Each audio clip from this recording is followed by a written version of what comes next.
The print के YouTube channel को subscribe करें और ताज़ा अपडेट्स पाने के लिए बेल आइकन दबाएं। तो हमारे साथ आपका स्वागत है कृष्णमूर्ति सुब्रमण्यन जी। और आप मेरे से उम्र में थोड़े से छोटे हैं, थोड़े से नहीं काफ़ी छोटे हैं, बच्चे हैं हमारे आगे, इसलिए हम आपको सुबू कह सकते हैं। और आप सारी भाषाएं जानते हैं। आपकी हिंदी मेरी अंग्रेजी से बेहतर है और आपकी ऐसा तो नहीं है, लेकिन हिंदी अच्छी से बोल देता हूँ। आपकी बंगाली मेरी पंजाबी से बेहतर है, मैं सब जानता हूँ। मैं ये भी जानता हूँ कि आप और जो हमारे आपके साथी हैं संजीव सान्याल, वो आपस में बंगाली में बात करते हैं क्योंकि उनकी पत्नी असामी है, तो घर में उनको बंगाली बोलने का मौका मिलता नहीं और मुझे भी बंगाली बोलने का मौका मिलता नहीं है। बिल्कुल।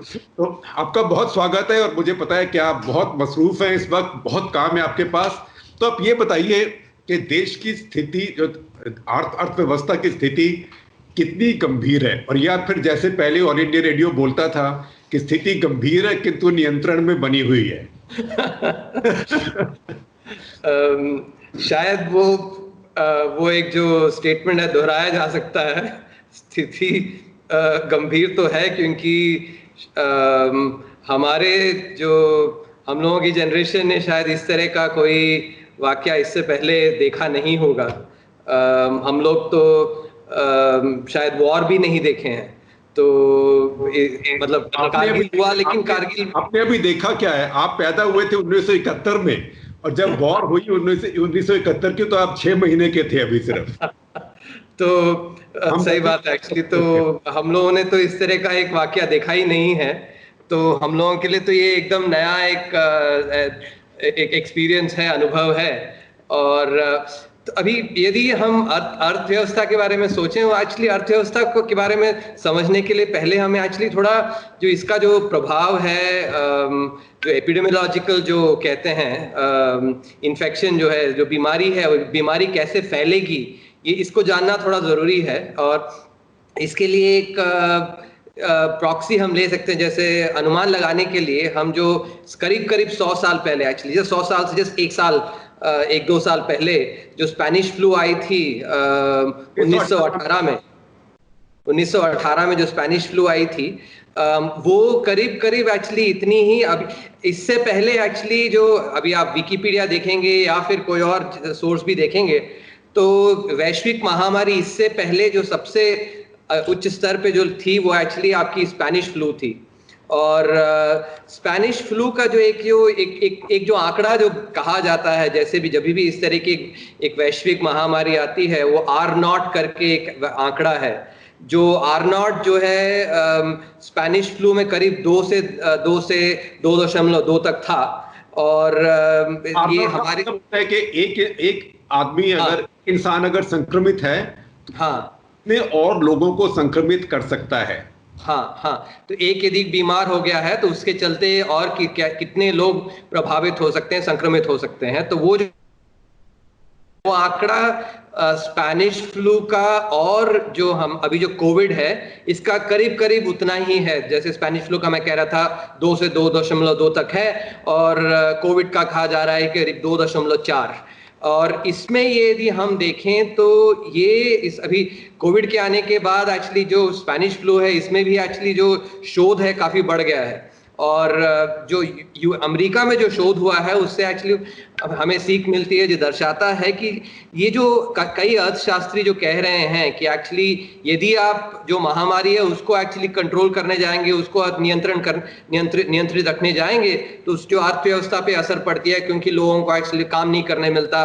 तो उसमें एक्चुअली एक तनाव है, इस तरह अर्थशास्त्री कहते हैं।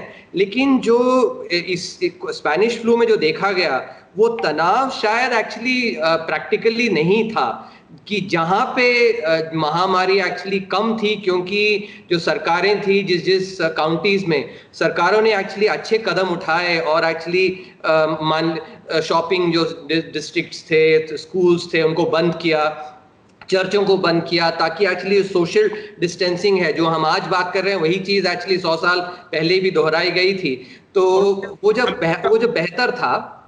और अमेरिका में उदाहरण देते हैं लुईविल का और फिलाडेल्फिया का, क्योंकि लुईविल ने सोशल डिस्टेंसिंग करी और फिलाडेल्फिया ने अपनी बहुत बड़ी परेड कर दी, तो फिलाडेल्फिया में मारे गए। हाँ, ये जो कहा, तो इसके चलते जो महामारी जो थी उसका जो प्रभाव जब एक्चुअली बहुत ज्यादा था, जहाँ पे मृत्यु का दर बहुत ज्यादा था, वहीं पे जो नौकरियों ना 1918 के बाद जो 1919 में वहां पे एक्चुअली और नौकरियां कम बनी, जो मतलब इसका मतलब अर्थव्यवस्था पे एक्चुअली जो असर है वो ज्यादा पड़ा।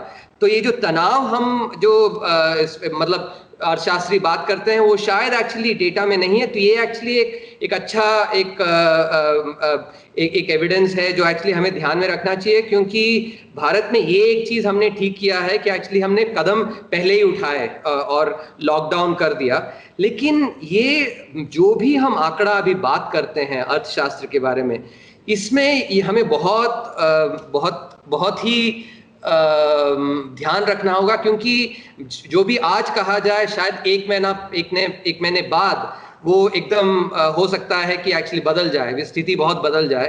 तो ये जो एक जो कैवियाट बोलते हैं, जो वार्निंग, उसको ध्यान में रखते हुए हम ये कह सकते हैं कि आज की तारीख में तो असर तो अर्थव्यवस्था पे बहुत पड़ेगा।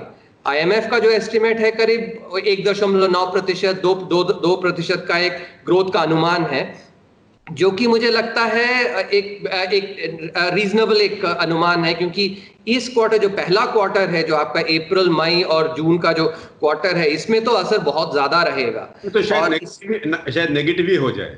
हाँ, और जो अगला क्वार्टर है, शायद अगला क्वार्टर इतना खराब ना रहे, अगला क्वार्टर बेहतर रहेगा, और उसके बाद एक्चुअली जो अर्थव्यवस्था की जो एक्चुअली परफॉर्मेंस है वो शायद बेहतर होगी। और ये भी एक देखा गया था स्पेनिश फ्लू में कि एक वी शेप्ड की रिलेशनशिप थी, मतलब जो जितना भी GDP कम हुआ और फिर ऊपर गई, जैसे वी फॉर विक्ट्री होता है ना। पहले यहाँ थी, यहाँ पर आई और फिर यहाँ आ गई। हाँ, एकदम वैसे ही थी। ये यूं गिरा, उसके बाद गिरने के बाद वहीं चढ़ गया, और शायद जो एक स्लोप होना चाहिए था वैसे ही स्लोप में GDP आ गया। तो ये हमें ध्यान रखना। और एक चीज और एक्चुअली जो हम एक मनुष्यों का एक एक्चुअली एक व्यवहार जैसा रहता है, जो व्यावहारिक अर्थशास्त्र जो बात करता है, जिसको आप बोलते हैं बिहेवियरल इकोनॉमिक्स, जिसमें कि कई बार हम ऐसा करते हैं कि जब जो डर जो है, जब हम इस तरह के आंकड़े पढ़ते हैं कि 500 लोग मारे गए भारत में, और विदेश में करीब कई लाख लोग मारे गए, तो उससे डर काफी ज्यादा पैदा हो जाता है। और डर से जब हम अनुमान लगाते हैं तो शायद वो अनुमान को रैशनल नहीं होता, मतलब जो बहुत एकदम एक मतलब इमोशन के बिना जो जिस तरह का अनुमान लगाया जाएगा वो शायद ठीक रहता है। लेकिन एक्चुअली हम लोग सब मनुष्य हैं, तो ये व्यावहारिक अर्थशास्त्र का एक्चुअली एक ध्यान रखना जरूरी है। और थोड़ा डरना भी अच्छा है, क्योंकि डर के हम थोड़ा ध्यान भी रखते हैं। सब लोग अब मास्क लगा के घूम रहे हैं, आप और हम बिना मास्क के बात कर रहे हैं, क्योंकि हम तो बहुत दूर से बात कर रहे हैं इस समय बात कर। तो ये लेकिन मेरा शेखर जी ये कहना था कि जब डर के साथ हम अनुमान लगाते हैं, तो शायद वो अनुमान जो है थोड़ा ज्यादा ही एक नेगेटिव हो सकता है। ये भी ध्यान रखने योग्य है। शायद हमें लगे 1 साल बाद जब हम देखेंगे इसको तो लगेगा कि शायद हम ज्यादा ही डरे थे, ये भी हो सकता है। और ये भी हो सकता है कि शायद हमको डरना और ज्यादा चाहिए था। ये भी आज की तारीख में बताना मुश्किल है। आज की तारीख में जितना ज्यादा डरे उतना अच्छा है, जितना ज्यादा डरेंगे उतना बचेंगे, क्योंकि कहते हैं जो डर गया वो मर गया। आजकल जो डर गया वो बच गया, उल्टी बात है। ये एकदम शोले का डायलॉग जो है उसमें एक्चुअली, क्योंकि गंगा भी उल्टी बह रही है। तो सही बात है। तो एक्चुअली मैं थोड़ा एक नुआंस में कहना चाहूंगा कि हमारे मतलब हर एक व्यक्ति को अपने तौर पे एक्चुअली डर के सारी सावधानियां उठानी चाहिए। लेकिन जब हम अर्थशास्त्री के रूप में जब एक एक्चुअली हम अनुमान लगाते हैं, तो हमें ये भी थोड़ा ध्यान रखना चाहिए कि शायद ऐसा हो सकता है कि हम डर के कारण थोड़ा अनुमान एक्चुअली कुछ ज्यादा ही एक नेगेटिव लगा रहे हैं। ये भी एक्चुअली एक ध्यान में रखनी है। पहले कि मैं अपने श्रोताओं के सवाल आपसे लूं, एक सवाल पूछता हूं कि अंग्रेजी में हम कहते हैं पीस डिविडेंड, कि 2 देशों में लड़ाई हो या किसी देश में इंसर्जेंसी चल रही हो, जैसे माओइस्ट इंसर्जेंसी चल रही है हमारे यहाँ, उसके बाद जब शांति हो जाए, समझौता हो जाए, तो फिर कहते हैं कि पीस डिविडेंड आएगा। शांति के लिए आपको डिविडेंड लाभांश मिलेगा। तो इसका भी हमें कुछ इम्यूनिटी डिविडेंड मिलने वाला है, क्योंकि एक दिन तो ये जाएगा ही। जब ये जाएगा, अभी तो हम इसकी डैमेज जो है मिनिमाइज कर रहे हैं जितनी कम हो जाए, लेकिन जब ये जाएगा तब हमारे को कोई उसका बम्प मिलेगा। सही बात है। तो क्योंकि अभी जो है, जैसे आप इस पे बात करें तो शायद लोग एक्चुअली जो डिस्क्रिशनरी कंजम्पशन कहते हैं, जो एक्चुअली मान लीजिए आपने प्लान बनाया था कि कोई घर खरीदोगे, या फिर मान लीजिए आपने प्लान बनाया था कि कोई गाड़ी खरीदोगे, तो अभी जो है सबको लगेगा कि चलिए रहने देते हैं, 3 महीने 4 महीने जब भी समय है एक्चुअली देख लेते हैं, शायद हो सकता है एक्चुअली हमें जरूरत पड़े इन पैसों की, तो इसलिए अभी हम उसको खरीदते नहीं है। लेकिन जब ये 3 महीने 4 महीने देर सवेर तो खत्म होगा ये, और जब खत्म होगा तब लोग जो 3-4 महीने एक्चुअली जो सब इसमें वेट कर रहे थे वो सब जाके खरीदेंगे। तो इस तरह की एक पीस डिविडेंड आने की एक्चुअली काफी अच्छी संभावना है, जिसके कारण ये वी शेप्ड एक्चुअली जो रिलेशनशिप हम बात कर रहे थे वो आमतौर पर उसी कारण आता है। बल्कि आपको मैं अपनी कहानी बता सकता हूँ। हमारा टीवी टूटा हुआ है। टूटा क्या है, हमारी कई बिल्लियां हैं, उनमें से एक बिल्ली टीवी पर बॉल को चेज करती थी, तो हम बड़ा खुश होते थे कि देखो कितनी क्यूट बिल्ली है। वो बॉल चेज करते करते उसने उसके क्रिस्टल्स तोड़ दिए हैं, तो इतना बड़ा उसके अंदर खंबा बन गया है। अब वो नया टीवी लेना है। हम सोच रहे थे कि अभी आप आज की डेट से ई कॉमर्स में टीवी वगैरह खोल रहे हैं, तो हम नया खरीदेंगे, वो भी कल को फिर से बंद हो गया, तो हम भी अब इंतजार कर रहे हैं। तो ऐसे बहुत लोग हैं जो इंतजार कर रहे होंगे। लेकिन सुबह ये बताइए कि आप तो अलग अलग तरह की चीजें पढ़े और बहुत पढ़े, और जो मतलब सारे बॉक्सेस आपने टिक किए हुए। आपने आईआईटी भी किया, आपने आईआईएम भी किया, और आपने फिर यूनिवर्सिटी ऑफ शिकागो से पीएचडी भी करी, और आपके तो गाइड्स में रघुराम राजन थे, और पढ़ाया भी आपने, और सब ये बड़े नौजवान एज में किया। आपने जो अलग अलग तरह की पढ़ाई की और अलग अलग तरह की स्किल सीखी, आज सबसे ज्यादा कौन सी काम आ रही है? वैसे तो इनमें से एक्चुअली कोई एक परख के कहना कि यही काम आ रही है थोड़ा दिक्कत ही है, क्योंकि शायद ये भी जीवन में आमतौर होता है कि एक्चुअली शायद मैं आईआईटी नहीं जाता तो आईआईएम नहीं जाता, और आईआईएम नहीं जाता तो यूनिवर्सिटी ऑफ शिकागो नहीं जाता। तो इस तरह तो, लेकिन जैसे मैं ये कहूँगा कि इंजीनियरिंग ने मुझे एक्चुअली एक स्ट्रक्चर्ड वे में एक्चुअली सीधे तरीके से सोचना सिखाया, और जो कि ऐसे समय पे काम आता है, क्योंकि एक्चुअली ये जो है एकदम, जैसे मैं पहले भी कह रहा था, ये इस तरह का अनुभव किसी को नहीं है।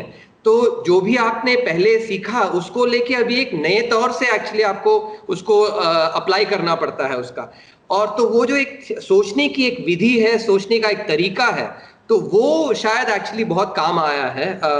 लेकिन ये चीज मैं कहूँगा कि एक्चुअली तो इंजीनियरिंग में थोड़ा एक मॉडल सिस्टम के रूप में सोचने का जो एक तरीका सीखा था, वो एक्चुअली काम आता है। क्योंकि यहाँ पे जैसे मैं पहले भी बता रहा था कि जो हेल्थ जो आउटकम है और जो अर्थव्यवस्था के आउटकम, इनको दोनों को मिलजुल के सोचना है। बाकी जगहों में शायद मान लीजिए हम लोग एक्चुअली सोचें, सिर्फ अर्थव्यवस्था के बारे में सोचें तो फिर भी ठीक है, लेकिन यहाँ पे जो सिस्टम का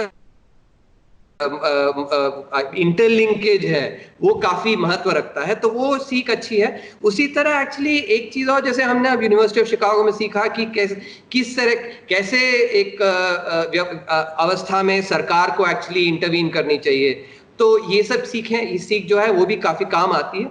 एक चीज और कहूंगा मैं कि एक्चुअली जो हम थियोरी सीखते हैं, मॉडल सीखते हैं, वो तो हम उसका एक्चुअली उपयोग कर सकते हैं, लेकिन जो आंकड़े हमें डालने पड़ते हैं वो मॉडल में, वो तो एकदम नए हैं एक्चुअली, क्योंकि इस तरह का कोई अनुभव रहा ही नहीं, ना हमें रहा, ना एक्चुअली ना किसी और अर्थशास्त्री को रहा है। तो इसलिए तो वो आंकड़े तो एक्चुअली नए शोध और नए रिसर्च से ही निकाले जा सकते हैं। तो मुझे ये बताइए कि पवन कुमार पूछ रहे हैं हमसे कि can India replace China? China की जगह भारत अब मैन्युफैक्चरिंग हब बन सकता है, क्योंकि दुनिया भर की मैन्युफैक्चरिंग चीन में हो गई थी, और सब देश सोच रहे हैं कि भाई एक ही जगह फंस गई सारी मैन्युफैक्चरिंग, वहां गड़बड़ हो जाए तो अब सारा अपसेट हो जाएगा। और चीन से दुनिया में रोष भी बहुत है अभी, तो आपको लगता है कि ये भारत कर पाएगा? देखिए, इसमें एक्चुअली दो पहलुओं पे मैं रोशनी डालना चाहता हूँ। एक ये, आप एक्चुअली सही कह रहे हैं कि जैसे हम फाइनेंस में, हम एक्चुअली अब जब फाइनेंस पढ़ाते थे तो हम एक्चुअली कई बार हमारे छात्रों को ये कहते थे कि आप जो एक्चुअली मान लीजिए आप स्टॉक में इन्वेस्ट कर रहे हैं, तो सारे अंडों को लेके आप एक बस्ते में ना डालें। आप एक्चुअली कुछ स्टॉक या एक सेक्टर में डालें, कुछ स्टॉक दूसरे सेक्टर में, इस तरह के डाइवर्सिफिकेशन जो कहते हैं एक्चुअली। और सारे अंडों को एक ही बस्ते में नहीं डाला उस तरह का। लेकिन हमने जो ट्रेड में जो देखा है कि मल्टीनेशनल एंटरप्राइजेस ने ये एक्चुअली जो एक सुझाव होता है, इस सुझाव को एक्चुअली उन्होंने माना नहीं है, सारे अंडे एक्चुअली चीनी बस्ते में डाल दिया था। तो अब जो है इसके चलते हुए मल्टीनेशनल एंटरप्राइजेस को इससे एक्चुअली जो हानि होती है उसका दर्शन हो रहा है। तो इसके चलते अब उनको जरूर लग रहा है कि हमें एक और कोई देश चाहिए, और ऐसा एक देश जो कि उतना ही बड़ा एक एक्चुअली बाजार हमें दे पाए, और उतने ही लोग हमें काम करने के लिए भी मिल पाए। और वो तो उस प्रश्न का जवाब तो भारत ही है। तो इसलिए एक जरूर एक अपॉर्चुनिटी है, हम एक अवसर है हमारे लिए। दूसरा पहलू जो आप कुछ कहना चाहते थे? नहीं, मैं कह रहा हूं कि पवन कुमार जी का बड़ा अच्छा सवाल है, क्योंकि इसका एक फॉलो अप ये भी निकलता है कि फिर भारत सरकार अपनी नीतियों में क्या परिवर्तन करेगी जिससे कि ये मैन्युफैक्चरिंग यहाँ पर आ पाए। आप हाँ, तो वही एक्चुअली दूसरी पहलू पे मैं जाना चाहता था। जैसे हमने इस साल के आर्थिक सर्वेक्षण में लिखा था एक अध्याय जिसमें कि assemble in India for the world. तो जो आपके जैसे इलेक्ट्रॉनिक्स मैन्युफैक्चरिंग, मोबाइल फोन की जो असेंबली है जिस तरह भारत में आई है, उसी तरह एक्चुअली जो बाकी आपके 5 और सेक्टर्स हैं, नेटवर्क प्रोडक्ट जो कहा जाता है, जो कि जिनका की निर्माण एक्चुअली एक देश में नहीं होता, जो ग्लोबल वैल्यू चेन्स कहते हैं, कि एक पार्ट मान लीजिए चीन में बना है, एक पार्ट ताइवान में बना, उस तरह का, और अभी भारत में काफी बनता है।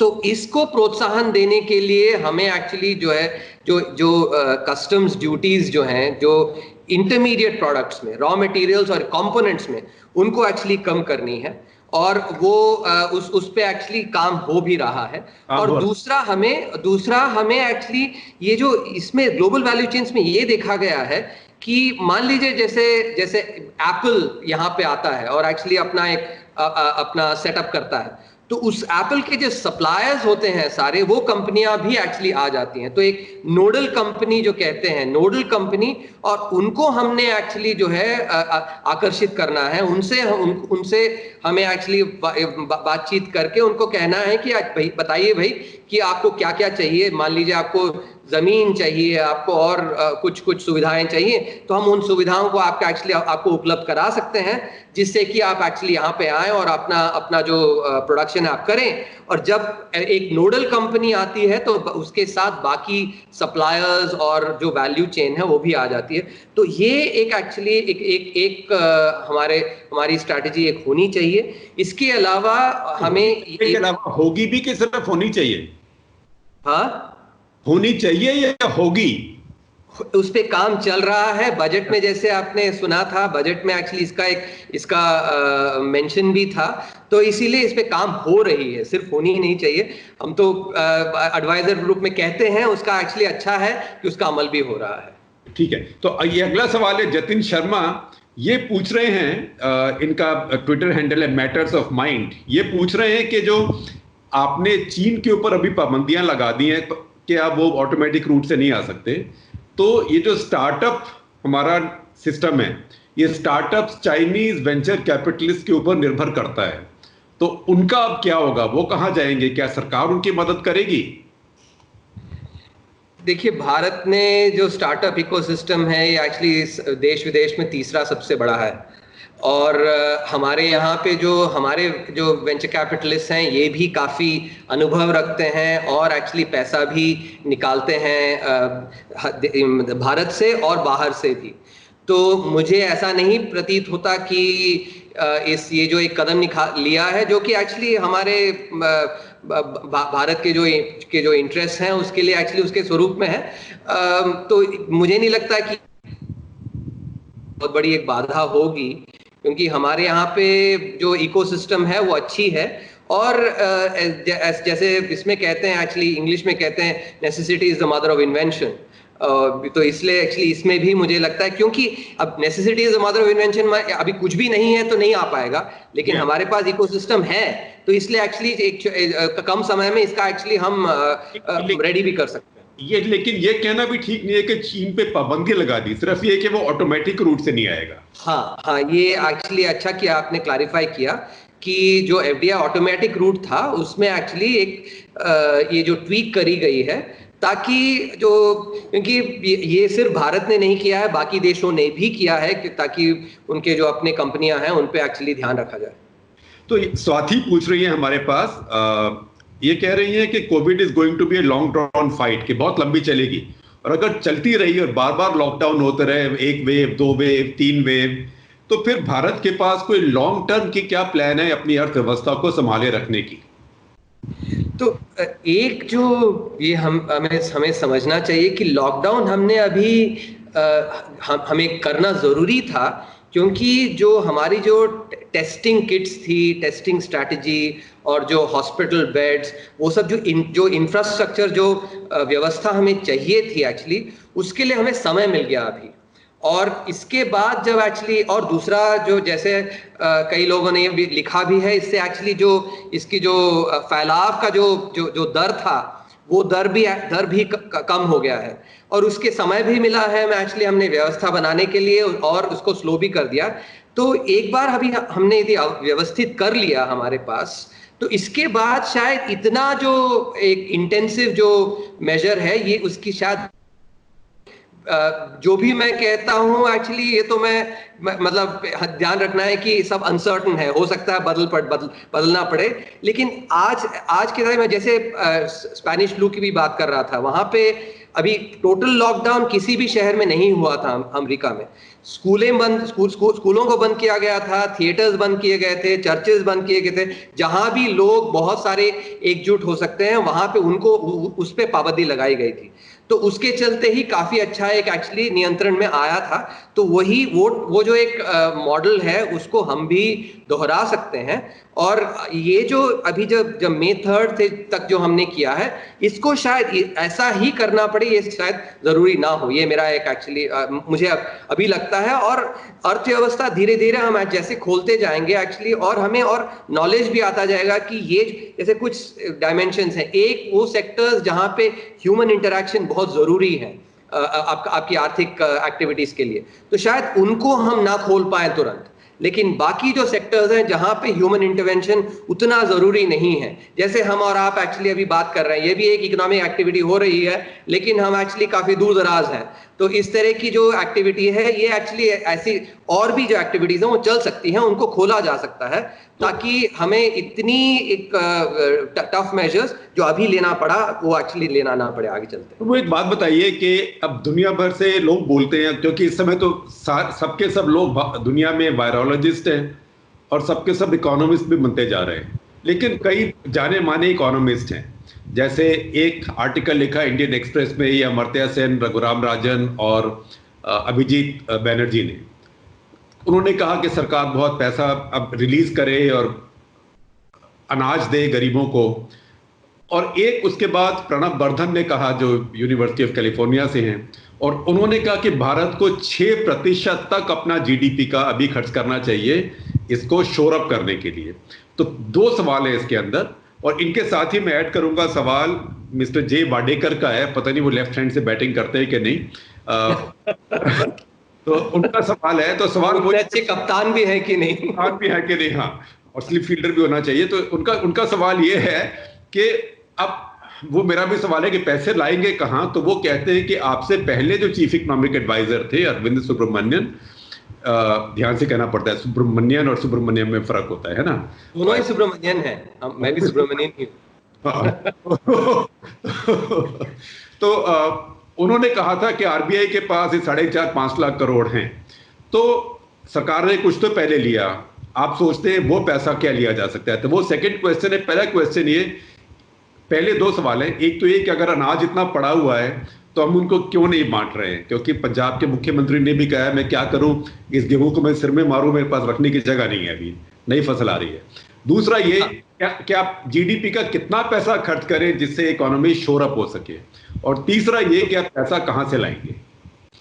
तो पहला जो सवाल है उस पे हमें ये ध्यान रखना है कि एक्चुअली जो नेशनल फूड सिक्योरिटी एक्ट है, इसके चलते करीब 35 केजी का जो अनाज है वो एक परिवार को दिया जाता है। इसके अलावा अभी जो कोविड पैकेज है इसमें भी 5 केजी हर एक व्यक्ति को, मान लीजिए एक परिवार में पांच व्यक्ति हैं तो एक्चुअली और 25 केजी, तो मिला मिली के एक्चुअली आपका 35 और 25 60 केजी हो गया। इसके अलावा जो दाल है वो भी 1 केजी दी गई है। तो ये जो अनाज की जो व्यवस्था की गई है, मेरे अनुसार एक्चुअली ये तो 5, क्योंकि अनुमान आप लगाएं तो एक्चुअली 60 केजी एक परिवार के लिए मतलब 12 केजी एक, कि 5 किलो पर राशन कार्ड है, पर फैमिली है, कि 5 किलो पर पर्सन इन द फैमिली? पर व्यक्ति है। मैंने चेक किया था, पर व्यक्ति है। और तो इसके चलते अब ये तो एनएफएसए जो एक्चुअली जो हमने ये किया था जिसके चलते पीडीएस, तो वो अभी काम आ रहा है। एक दूसरा जो आपका सवाल था कितना प्रतिशत, इसमें थोड़ा हमें एक्चुअली जो आंकड़े हम देखते हैं कई बार एक्चुअली उनको हमें और थोड़ा ध्यान से थोड़ा जांच परख के एक्चुअली उन्हें हमें देखना चाहिए। उदाहरण के लिए मैं लेता हूं, जैसे ग्रेट ब्रिटेन, यूनाइटेड किंगडम ने जो कहा गया है ऋषि सुनक जी का जो पैकेज है 15% जीडीपी का, तो ये 15% में 350 बिलियन पाउंड जो है, 350 बिलियन पाउंड वो जो है उधार है। और उधार में गारंटी दी गई है कि मान लीजिए बैंकों ने उधार दिया तो उसमें जो भी डिफॉल्ट होता है उस डिफॉल्ट पे गारंटी, तो उसका जो आपका जो कॉस्ट आएगा वो 350 बिलियन पाउंड आएगी नहीं, ज्यादा से ज्यादा 35 बिलियन पाउंड तक आएगी उसकी। तो ये जो 15% जो नंबर जो कहा जाता है वो आंकड़ा वो एक्चुअली सही नहीं है। सही नंबर उसमें एक्चुअली 3.7% है। और इसका मतलब मेरा ये नहीं है कि हमें एक्चुअली लोन गारंटी नहीं करना चाहिए, लेकिन उसको 350 बिलियन पाउंड को वैसे के वैसे ही आपने जोड़ दिया है। तो ऐसे किया जैसे आपके अनार हैं और एक्चुअली सेब है, और अनार और सेब दोनों आपने मिला दिया और कहने लगे मेरे पास इतने अनार हैं, तो वो एक सही नहीं है। दोनों को मिला के किला बन गया। हाँ, तो वैसा यदि हम देखें तो एक्चुअली जो बाकी देशों ने किया है वो इतना ज्यादा नहीं है जैसे जिस तरह के आंकड़े बताए जा रहे हैं। दूसरी बात एक्चुअली ये भी ध्यान रखना है कि जबकि आपका जो आप यूनाइटेड किंगडम ले लें या फिर आप यूनाइटेड स्टेट्स ले लें, वहां पे 100 व्यक्तियों में करीब 35-40 व्यक्ति एक्चुअली वहां पे टैक्स देते हैं, और हमारे यहाँ पे जो 100 व्यक्ति हैं उसमें एक्चुअली करीब 7-8 व्यक्ति जो टैक्स बेस है, क्योंकि पैसा तो पेड़ पे नहीं उगता, तो आपको यदि खर्च करना है तो पैसे कहाँ से लाओगे, एक्चुअली ये भी आपको ध्यान देना है, वरना फिस्कल डेफिसिट बहुत ज्यादा हो जाए तो उसके भी परिणाम आते हैं। तो ये भी हमें ध्यान रखना है, और एक्चुअली हम ये ना करें कि एक्चुअली अब तुलना ऐसे देशों से करने लगे जिनमें और हमारे में काफी सारे अंतर हैं, काफी फर्क है। तो ये इन सब मुद्दों को ध्यान रखते हुए एक और मुद्दा जो एक्चुअली और भी महत्वपूर्ण है वो है क्रेडिट रेटिंग का, सॉवरेन क्रेडिट रेटिंग का, वो भी हमें ध्यान रखना है। और जो आखिरी मुद्दा जो एक्चुअली जैसे अभी आप देखें अमेरिका ने करीब 18% फिस्कल डेफिसिट 18% ले गए हैं, 6.9% का उनका जो कोविड पैकेज है। लेकिन डॉलर जो है रिजर्व करेंसी है, तो उनकी जो उनकी जो मतलब जितना मौका मिलता है वो तो बाकी देशों को मिलेगा नहीं। तो ये सब जो अंतर है इसको भी हमें ध्यान रखना है जब एक्चुअली हम बात करते हैं। थोड़ी मेरे जैसे अनाड़ियों के लिए समझाइए कि रिजर्व करेंसी क्या होती है। रिजर्व करेंसी ये मतलब कि आप जैसे हमारी रिजर्व बैंक जब हम रिजर्व्स की बात करते हैं, जो रिजर्व्स रखती है वो डॉलर में रखती है। इसका डॉलर में रखती है क्या मतलब है कि वो जाके यूएस ट्रेजरी बिल्स जो हैं, यूएस ट्रेजरी बिल्स खरीदती है, यूएस बॉन्ड खरीदती है, यूएस बॉन्ड्स खरीदती है, यूएस ट्रेजरी बिल्स खरीदती है जो गवर्नमेंट। तो उनका जो सारे देश जो उनके जो सेंट्रल बैंक जो रिजर्व्स रखते हैं, या तो वो सोना में रखते हैं या वो डॉलर में रखते हैं। बहुत कम एक अनुपात में एक्चुअली शायद वो यूरो या येन में रखेंगे, ज्यादातर वो एक्चुअली डॉलर में रखते हैं। इसका मतलब बाकी सब जाके अमेरिका को उधार देते हैं। सही बात है। तो अमेरिका जो है सबसे उधार लेता है। तो उनकी बात ही और है और तुलना हम नहीं कर सकते। तो ये जो विषय है इसे हमें बहुत ध्यान रखना है। अब एक चीज और मैं कहता हूँ एक्चुअली, अभी जब अब जैसे रेटिंग की बात करते हैं और एक्सटर्नल सेक्टर वल्नरेबिलिटी की जो बात करते हैं, हमने इस पे काफी ध्यान से देखा है कि जब भी एक्सटर्नल सेक्टर, मान लीजिए 2013 में जब हुआ था जो टेपर टॉन्ट्रम जो कहा गया था, तो वो जब होता है वो तीन जो मैक्रो इकोनॉमिक आंकड़े हैं उनके कारण उनको ध्यान में रखना है। एक आपका जो इन्फ्लेशन, मुद्रास्फीति की जो दर होती है, और जो करंट अकाउंट डेफिसिट जो एक्सटर्नल सेक्टर में, और तीसरा आपका फिस्कल डेफिसिट। और 2013 में ये तीनों आपके बहुत ही चढ़े हुए थे।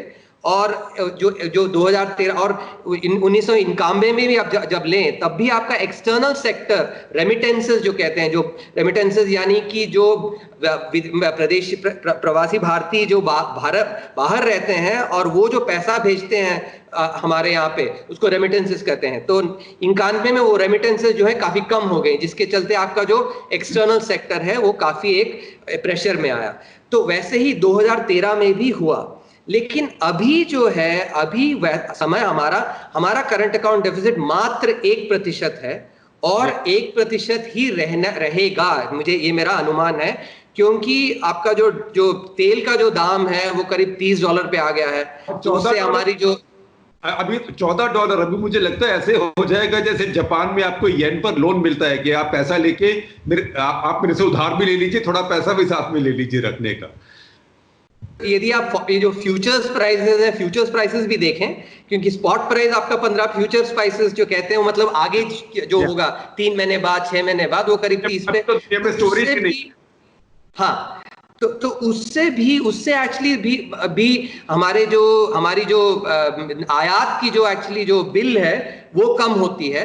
और इसके विपरीत जो है, ऐसा भी हो सकता है कि कई ऐसे जब समय रहते हैं थोड़े, जब अनिश्चितता ज्यादा होती है, तब कैपिटल फ्लाइट जो कहते हैं वो हो सकता है। लेकिन इन दोनों एक्चुअली जो है एक दूसरे को ऑफसेट करेंगे। तो करंट अकाउंट जो है हमारा 1% में ही रहेगा, ये एक्चुअली मेरा अनुमान है।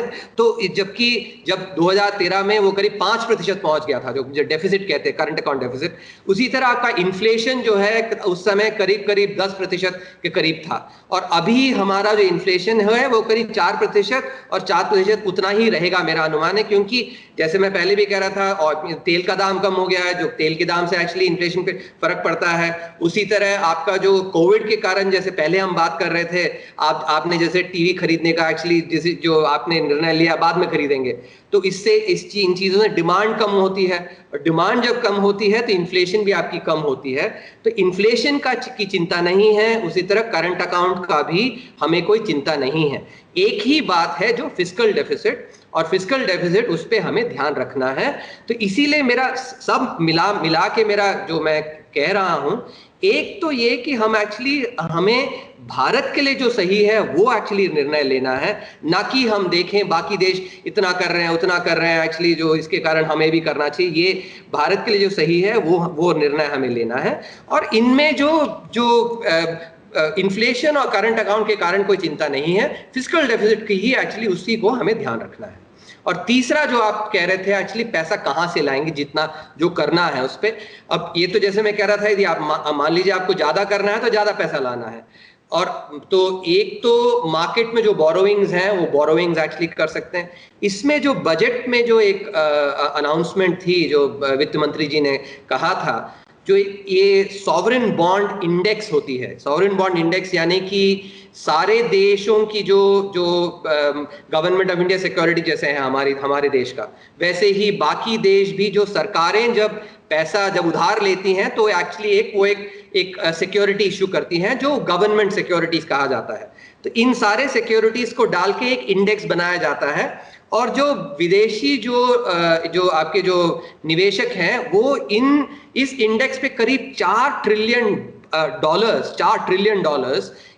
सिर्फ इस इंडेक्स पे लगता है। और हमने कदम ऐसे उठाए हैं जिससे भारत भी इसका भाग बन सकता है। और जो वेट है वो करीब 1.5% 2% तक भारत को मिल सकता है। तो 2% या 1.5%, $4 ट्रिलियन का हो गया आपका करीब $60 बिलियन या $80 बिलियन।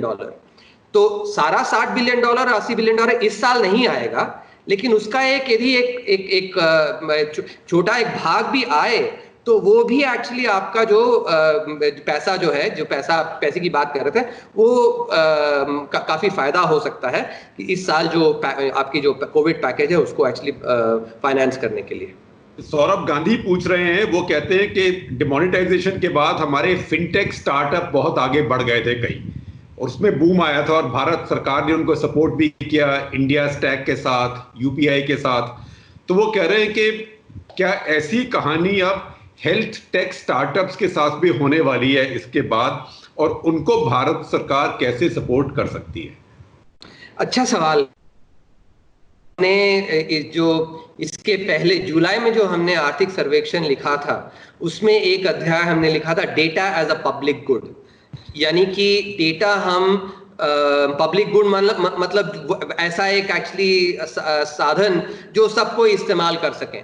तो उस तरफ एक्चुअली जो इंडिया स्टैक है, हेल्थ स्टैक, इसमें काफी कदम लिए गए हैं, ताकि क्योंकि फिनटेक को जब काम करना तो फिनटेक डेटा से ही काम करता है, डेटा को लेके एनालिटिक्स करता है, उसमें डेटा की बहुत बहुत आवश्यकता होती है।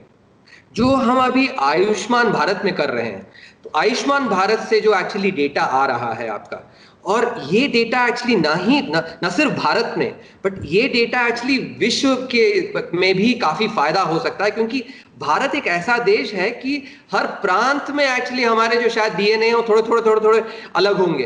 तो जो इसके कारण हम सारे एक्चुअली जो है काफी अलग तरफ से, जबकि आप यूरोप में जाए तो सारे लोग एक्चुअली कॉकेशियंस जैसे। तो इससे जो आर्टिफिशियल इंटेलिजेंस, और हम ये पंजाब की हिंदी में कहते हैं, हमारे देश में हर तरह के नमूने पाए जाते हैं। ये भी कह सकते हैं, ये आपका शब्द है, मेरा शब्द नहीं। तो ये जो इतने सारे जो अंतर हैं, इनको लेके आर्टिफिशियल इंटेलिजेंस और मशीन लर्निंग से यदि हम प्रेडिक्टिव कर सकते हैं, मतलब ये कह सकते हैं कि मान लीजिए आपका यदि एक कुछ संकेत आता है जब आप 40 साल के हैं, मान लीजिए, कुछ उन संकेतों से देख के कहा जा सकता है कि शायद आप 55-60 पे जब पहुंचे तो आपको ये एक बीमारी आ सकती है, जिसके लिए आप अभी से आप कदम लेना चालू कर दें, एक्चुअली जो प्रिवेंटिव मेडिसिन है। तो इसमें एक्चुअली जो फिनटेक है, हेल्थ सेक्टर में फिनटेक बहुत योगदान दे सकता है। आयुष्मान भारत से जो डेटा आएगा उसको निकाल के उसको लेके इस पे, और अभी न सिर्फ जो आयुष्मान भारत में ट्रेडिशनल जो आपके डिसीजेस हैं, उसके अलावा जो कोविड जैसे एपिसोड हैं, इन्फ्लुएंजा या फिर सार्स, उनमें भी काफी काम हो सकता है। और ये एक एक्चुअली बहुत ही एक प्रॉमिसिंग एक एरिया है। तो ये मेरे को उत्कर्ष अग्रवाल का सवाल है। वो कह रहे हैं कि भारत सरकार ये स्टार्टअप्स और मीडियम एंड स्मॉल इंडस्ट्रीज के लिए कुछ पैकेज ला रही है क्या? हाँ, काम चल रहा है। और करीब कब तक आप सोचते हैं ये पूरा हो पाएगा? काफी जल्दी। काफी जल्दी। चलिए, तो आपको खुश होना चाहिए उत्कर्ष। अब एक सवाल है, मेरे ख्याल आखिरी सवाल है, मुझे पता है आपको 6 बजे का हार्ड स्टॉप है, आपको ज्यादा जरूरी काम करना है, ये तो हमने आपको पकड़ दिया अभी। तो ये सवाल आशीष चंद्र का है और बड़ा फिलोसॉफिकल सवाल है, और ये कह रहे हैं कि स्ट्रेटेजिक और इकोनॉमिक पार्टनरशिप्स दुनिया में कैसे बदलेंगी कोविड के बाद, और उसमें भारत कहां पर होगा और भारत को क्या करना चाहिए? ये बहुत उम्दा सवाल है। इसमें देखिए, हम यदि भारत की जो विशेषता है उसके बारे में सोचें, तो मुझे लगता है हमारी दो विशेषताएं। एक है कि सारा जो संसार है वो जानता है कि भारत कभी भी किसी देश पे पहले जाके आक्रमण नहीं किया। क्यों? एक्चुअली, और इस पे मैं आऊंगा। दूसरा, बाकी देश एक्चुअली जो कई बार एक्चुअली फॉरेन एक्सचेंज में लोन्स लिए हैं और उन्होंने डिफॉल्ट किया है, लैटिन अमेरिकन देश हैं। भारत कभी भारत कभी लोन माफी भी नहीं मांगी है, जैसे हम देखते हैं। कभी नहीं, इमरान खान खड़े होकर बोलते हैं लोन माफी करो, भारत ने कभी नहीं मांगी। कभी नहीं मांगी। और इवन जब आप 1991 में भी जब हमारी स्थिति इतनी खस्ता थी, तब भी हमने सोना लेके एक्चुअली हम ले जाके एक्चुअली डिपॉजिट करके आए। तो ये जो हम जो रामायण में जो कहा जाता है कि जान जाए पर वचन न जाए, तो वो जो देश के स्तर पे भारत हमेशा उस एक वो जो एक प्रिंसिपल है उसको एक्चुअली हम हमेशा भारत ने उस पे अमल किया है। तो इसके चलते मुझे लगता है कि जो विश्वास है भारत पे, और इसको आप यदि इसकी तुलना करें कुछ और देशों से, मैं नाम नहीं लेना चाहता, लेकिन देशों से तो जो विश्वास जो है वो भारत में हमेशा ज्यादा रहा है। तो इसीलिए भारत एक अच्छा एक अवसर है भारत के लिए इस कोविड के बारे बाद में जो एक स्थिति बनेगी उसमें भारत एक अच्छा एक रोल प्ले कर सकता है। एक और एक्चुअली मैं जो अर्थव्यवस्था के स्वरूप में बताऊंगा, इस बार जो हमने लिखा था, जैसे जो अर्थशास्त्र में कहा गया है, अर्थशास्त्र में जिस तरह वो एक हमेशा हमारी जो अर्थशास्त्र थी उसमें अर्थशास्त्र की बात कर रहे हैं आप? हाँ, आप कौटिल्य के अर्थशास्त्र? हाँ, मैं कौटिल्य के अर्थशास्त्र की बात कर रहा हूँ। उसमें हमेशा जो अर्थशास्त्र है उसको फिलॉसफी के साथ हमेशा साथ में, भारत में हमेशा साथ में देखा गया।